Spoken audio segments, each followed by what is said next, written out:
Cuarta conferencia. Los agujeros negros no son tan negros. Antes de 1970, mi investigación en relatividad general se había centrado principalmente en la cuestión de si había habido una singularidad de Big Bang. Sin embargo, una noche de noviembre de dicho año, poco después del nacimiento de mi hija, Lucy, empecé a pensar en los agujeros negros mientras me iba a acostar.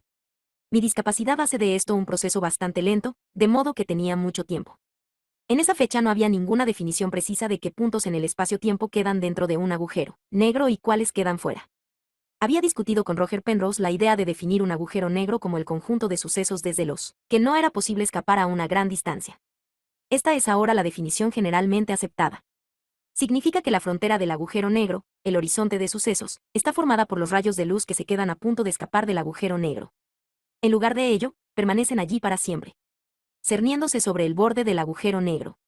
Es como huir de la policía y conseguir mantenerse un paso por delante pero no ser capaz de despegarse claramente. De repente comprendí que las trayectorias de estos rayos luminosos no podrían estar acercándose unas a otras porque, si lo hicieran, al final deberían tropezar. Sería como si alguien más estuviera huyendo de la policía en dirección opuesta. Ambos fugitivos serían atrapados, o, en el caso que nos ocupa, caerían en un agujero negro. Pero si estos rayos de luz fueran engullidos por el agujero negro, no podrían haber estado en su frontera.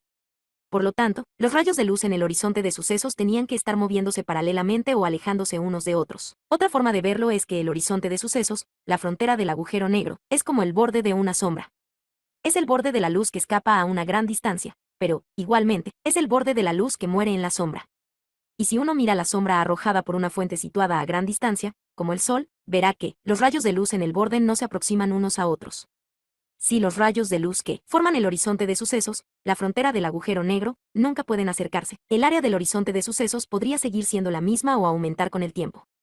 Nunca podría disminuir, porque eso significaría que al menos algunos de los rayos de luz en la frontera tendrían que estar aproximándose.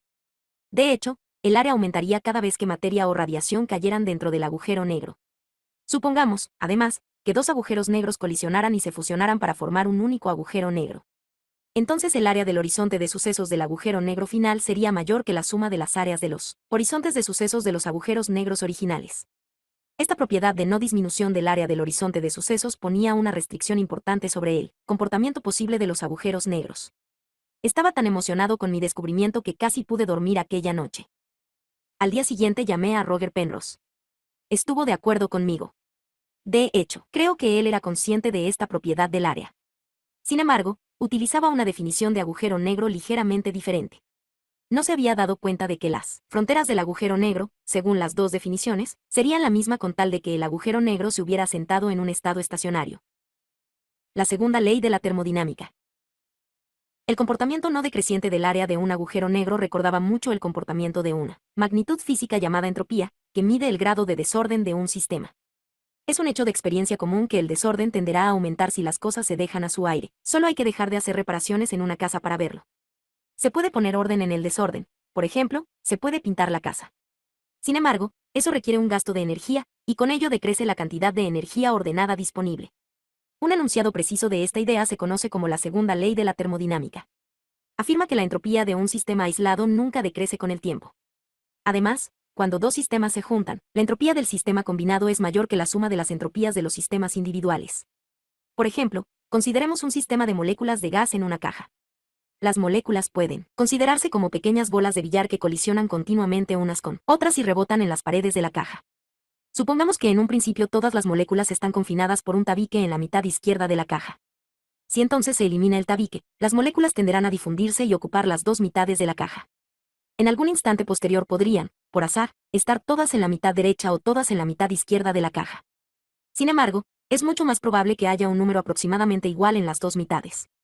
Semejante estado es menos ordenado, o más desordenado, que el estado original en el que todas las moléculas estaban en una mitad. Se dice así que la entropía del gas ha aumentado. Análogamente, supongamos que empezamos con dos cajas, una que contiene moléculas de oxígeno y otra que contiene moléculas de nitrógeno. Si se juntan las cajas y se elimina la pared que las separa, las moléculas de oxígeno y nitrógeno empezarán a mezclarse. En un instante posterior, el estado más probable será tener una mezcla completamente uniforme de moléculas de oxígeno y nitrógeno en las dos cajas. Este estado sería menos ordenado, y con ello tendría más entropía que el estado inicial de dos cajas separadas. La segunda ley de la termodinámica tiene un estatus muy diferente del de otras leyes de la ciencia. Otras leyes, como la ley de la gravedad de Newton, por ejemplo, son absolutas, es decir, siempre son válidas. Por el contrario, la segunda ley es estadística, es decir, no siempre ocurre, sino solo en la inmensa mayoría de los casos. La probabilidad de encontrar todas las moléculas de gas de nuestra caja en una mitad de la caja en un tiempo posterior es millones de veces menor que 1, pero podría suceder. Sin embargo, si tenemos un agujero negro, parece haber una forma bastante más fácil de violar la segunda ley. Simplemente arrojamos alguna materia con mucha entropía, como una caja de gas, en el agujero negro. La entropía total de la materia fuera del agujero negro disminuiría. Por supuesto, podríamos seguir diciendo que la entropía total, incluyendo la entropía dentro del agujero negro, no ha disminuido. Pero puesto que no hay manera de mirar dentro del agujero negro, no podemos ver cuánta entropía tiene la materia en su interior. Sería bonito, por lo tanto, si hubiera alguna característica del agujero negro por la que los observadores fuera de él pudieran distinguir su entropía. Esta aumentaría cada vez que la materia que lleva entropía cayera en el agujero negro. Tras mi descubrimiento de que el área del horizonte de sucesos aumentaba cada vez que caía materia en un agujero negro, un estudiante de investigación en Princeton, llamado Jacob Bekenstein, sugirió que el área del horizonte de sucesos era una medida de la entropía del agujero negro. A medida que materia que lleva entropía cayera en el agujero negro, el área del horizonte de sucesos aumentaría, de modo que la suma de la entropía de la materia fuera de los agujeros negros y el área de los horizontes nunca disminuiría. Esta sugerencia parecía impedir que la segunda ley de la termodinámica se violara en la mayoría de las situaciones. Sin embargo, tenía un defecto fatal. Si un agujero negro tiene entropía, entonces debería tener también una temperatura. Pero un cuerpo con una temperatura no nula debe emitir radiación a un cierto ritmo. Es un hecho de experiencia común que si se calienta un atizador al fuego, se pone al rojo vivo y emite radiación. Sin embargo, cuerpos a temperaturas más bajas también emiten radiación. Lo que sucede es que normalmente no la notamos debido a que la cantidad es muy pequeña. Esta radiación es necesaria para impedir violaciones de la segunda ley. Por eso, los agujeros negros deberían emitir radiación, pero, por su misma definición, los agujeros negros son objetos de los que se supone que no emiten nada. Por consiguiente, parecía que el área del horizonte de sucesos de un agujero negro no podía ser considerada como su entropía. De hecho, en 1972 escribí un artículo sobre este tema con Brandon Carter y un colega norteamericano, Jim Bardeen. En él señalábamos que, aunque había muchas similitudes entre entropía y el área del horizonte de sucesos, existía esta dificultad aparentemente fatal. Debo admitir que uno de mis motivos para escribir este artículo es que me sentía molesto con Bekenstein porque tenía la sensación de que él había utilizado mal mi descubrimiento del incremento del área del horizonte de sucesos. Sin embargo, al final resultó que él estaba básicamente en lo cierto, aunque de una forma que no esperaba. Radiación de agujero negro. En septiembre de 1973, mientras estaba de visita en Moscú, discutí sobre agujeros negros con dos destacados expertos soviéticos, Yakov Seldovich y Alexander Starobinsky. Ellos me convencieron de que, según el principio de incertidumbre mecanocuántico, los agujeros negros en rotación deberían crear y emitir partículas. Yo creía en la física que había en sus argumentos, pero no me gustaba su forma matemática de calcular la emisión. Por eso me propuse idear un tratamiento matemático mejor, que describí en un seminario informal en Oxford a finales de noviembre de 1973. En esa época no había hecho los cálculos para encontrar cuánto se emitiría en realidad. Esperaba descubrir simplemente la radiación que Seldovich y Starobinsky habían predicho para los agujeros negros en rotación. Sin embargo, cuando hice el cálculo, descubrí, para mi sorpresa y perplejidad, que incluso los agujeros negros sin rotación deberían crear, aparentemente, emitir partículas a un ritmo estacionario. Al principio pensé que esta emisión indicaba que una de las aproximaciones que había utilizado no era válida.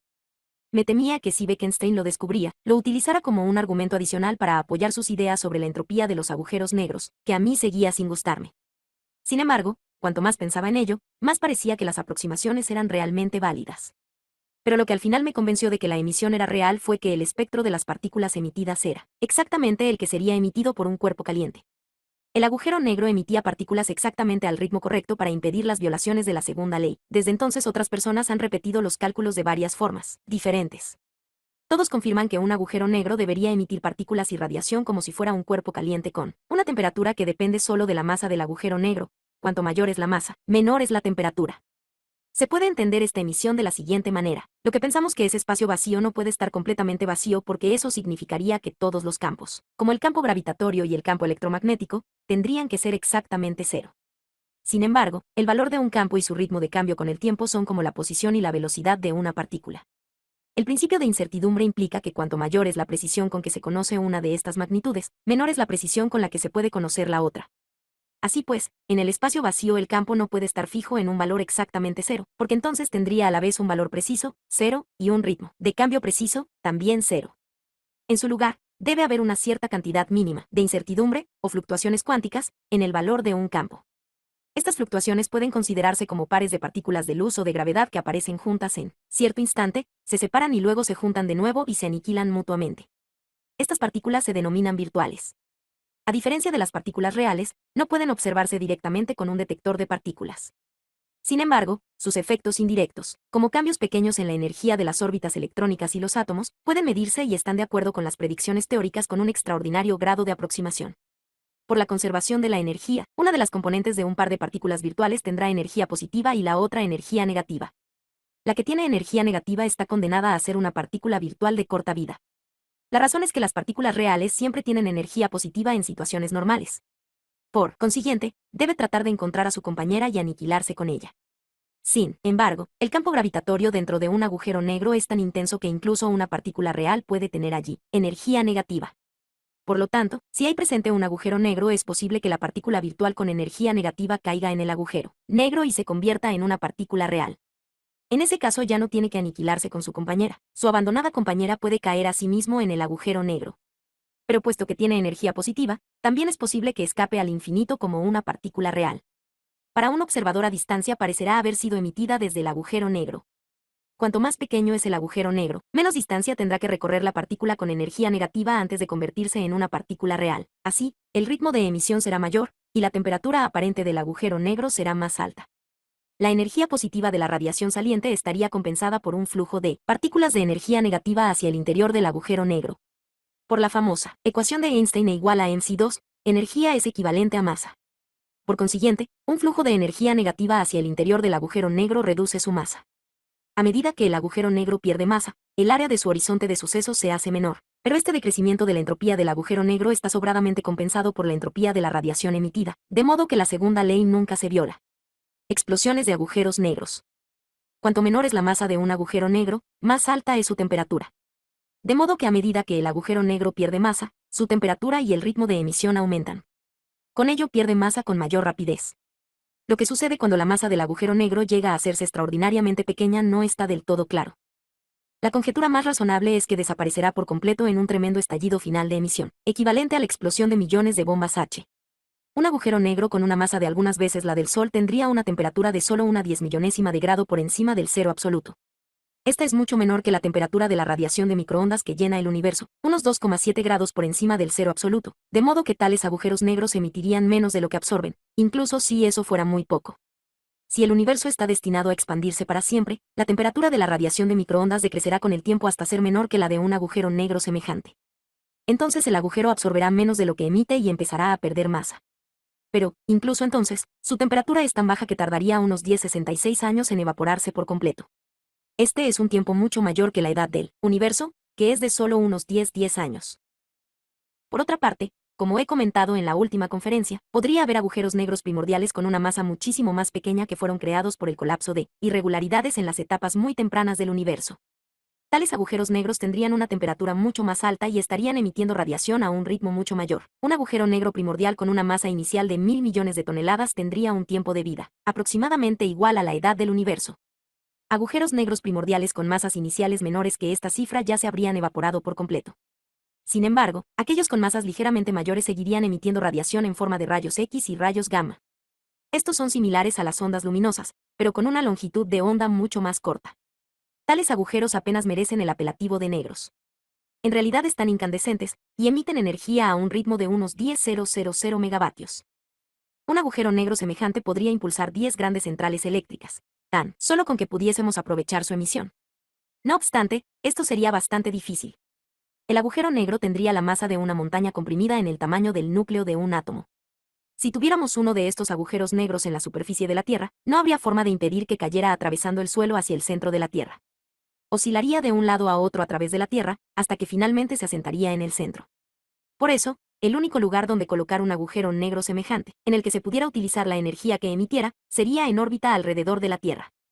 Y la única forma de ponerlo en órbita en torno a la Tierra sería atraerlo allí remolcando una gran masa por delante de él, algo parecido a poner una zanahoria delante de un asno. No parece que esta sea una propuesta demasiado práctica, al menos no en un futuro inmediato. La búsqueda de agujeros negros primordiales. Pero incluso si no podemos aprovechar la emisión de estos agujeros negros primordiales, ¿cuáles son nuestras probabilidades de observarlos? Podríamos buscar los rayos gamma que emiten los agujeros negros primordiales durante la mayor parte de su existencia. Aunque la radiación de la mayoría de ellos sería muy débil porque están muy alejados, la radiación total de todos ellos podría ser detectable. De hecho, podemos observar tal fondo de rayos gamma. Sin embargo, este fondo fue generado probablemente por procesos distintos de los agujeros negros primordiales. Se puede decir que las observaciones del fondo de rayos gamma no ofrecen ninguna prueba positiva a favor de los agujeros negros primordiales. Pero nos dice que, en promedio, no puede haber más de 300 agujeros negros pequeños en cada año luz cúbico en el universo. Este límite significa que los agujeros negros primordiales podrían constituir como máximo una millonésima de la densidad de masa promedio en el universo. Al ser tan escasos los agujeros negros primordiales, parecería poco probable que hubiera uno que estuviera lo suficientemente próximo a nosotros para poder observarlo. Pero puesto que la gravedad arrastra los agujeros negros primordiales hacia cualquier materia, estos deberían ser mucho más comunes en las galaxias. Si fueran, digamos, 1.000.000 de veces más comunes en las galaxias, entonces el agujero negro más próximo a nosotros estaría probablemente a una distancia de unos 1.000 millones de kilómetros, más o menos la distancia a Plutón, el planeta más lejano conocido. A esta distancia seguiría siendo muy difícil detectar la emisión estacionaria de un agujero negro incluso si fuera de 10.000 megavatios. Para observar un agujero negro primordial habría que detectar varios cuantos de rayos gamma procedentes de la misma dirección dentro de un intervalo razonable de tiempo, tal como una semana. De lo contrario, podrían ser simplemente parte del fondo. Pero el principio cuántico de Planck nos dice que cada cuanto de rayos gamma tiene una energía muy alta, porque los rayos gamma tienen una frecuencia muy alta. Así que para radiar, incluso 10.000 megavatios no serían necesarios muchos cuantos. Y para observar estos pocos cuantos procedentes de una distancia similar a la de Plutón se requeriría un detector de rayos gamma más grande que cualquiera que se haya construido hasta ahora. Además, el detector tendría que estar en el espacio, porque los rayos gamma no pueden penetrar en la atmósfera. Por supuesto, si un agujero negro tan cercano como Plutón llegara a alcanzar el final de su vida y explotar, sería fácil detectar el estallido de emisión final. Pero si el agujero negro ha estado emitiendo durante los últimos 10.000 o 20.000 millones de años, las probabilidades de que alcance el final de su vida dentro de los pocos años siguientes son realmente bastante pequeñas. Igualmente podría hacerlo algunos millones de años en el pasado o en el futuro.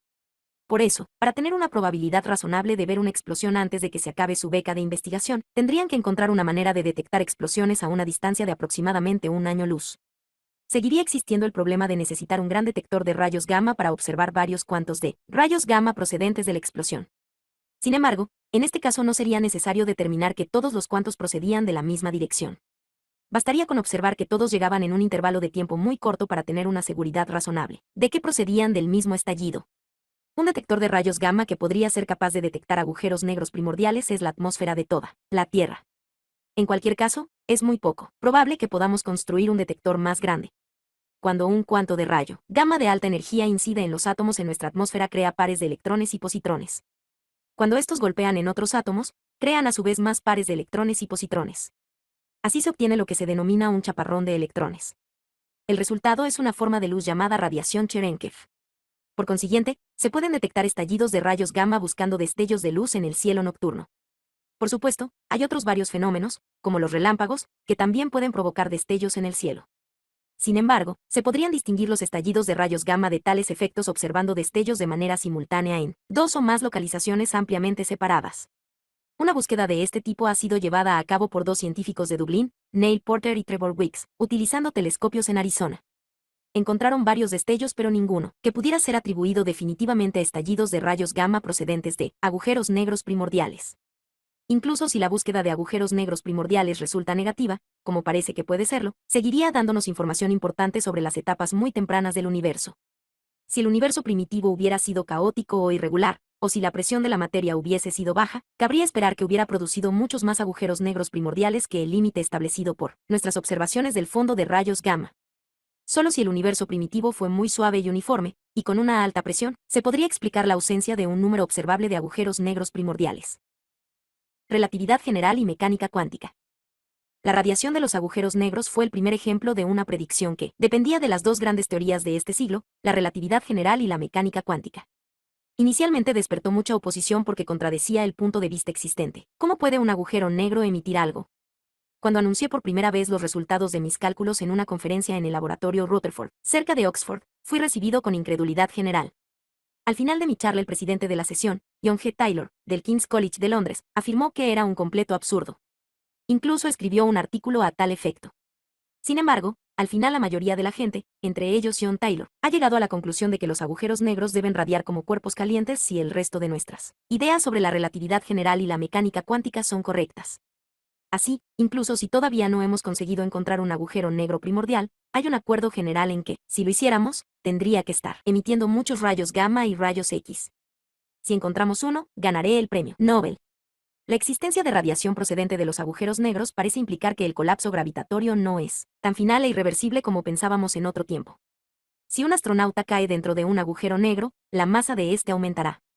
Con el tiempo, la energía equivalente de dicha masa extra será devuelta al universo en forma de radiación. Así pues, en cierto sentido, el astronauta será reciclado. No obstante, sería una pobre clase de inmortalidad, porque cualquier concepto personal de tiempo para el astronauta llegaría a un final casi con certeza cuando fuera aplastado dentro del agujero negro. Incluso las clases de partículas que fueran emitidas eventualmente por el agujero negro serían en general diferentes de las que constituyeran al astronauta. La única característica del astronauta que sobreviviría sería su masa o energía. Las aproximaciones que utilicé para deducir la emisión de los agujeros negros deberían funcionar cuando el agujero negro tiene una masa mayor que una fracción de gramo. Sin embargo, dejarán de ser válidas al final de la vida del agujero negro, cuando su masa se hace muy pequeña. Todo indica que el resultado más probable sería que el agujero negro simplemente desaparecería, al menos de nuestra región del universo. Se llevaría consigo al astronauta y a cualquier singularidad que pudiera haber dentro del agujero negro. Este fue el primer indicio de que la mecánica cuántica podría eliminar las singularidades que fueron predichas por la relatividad general clásica. Sin embargo, los métodos que algunos colegas y yo estábamos utilizando en 1974 para estudiar los efectos cuánticos de la gravedad no podían responder a preguntas tales como si ocurrirían singularidades en gravedad cuántica. Por eso, a partir de 1975 empecé a elaborar una aproximación más poderosa a la gravedad cuántica basada en la idea de Feynman de una suma sobre historias. Describiré las respuestas que sugiere esta aproximación para el origen y el destino del universo en las dos conferencias siguientes. Veremos que la mecánica cuántica permite que el universo tenga un comienzo que no sea una singularidad. Esto significa que las leyes de la física no tienen que dejar de ser válidas en el origen del universo. El estado del universo y sus contenidos, como nosotros mismos, están completamente determinados por las leyes de la física, hasta el límite establecido por el principio de incertidumbre. Para que luego hablen de libre albedrío,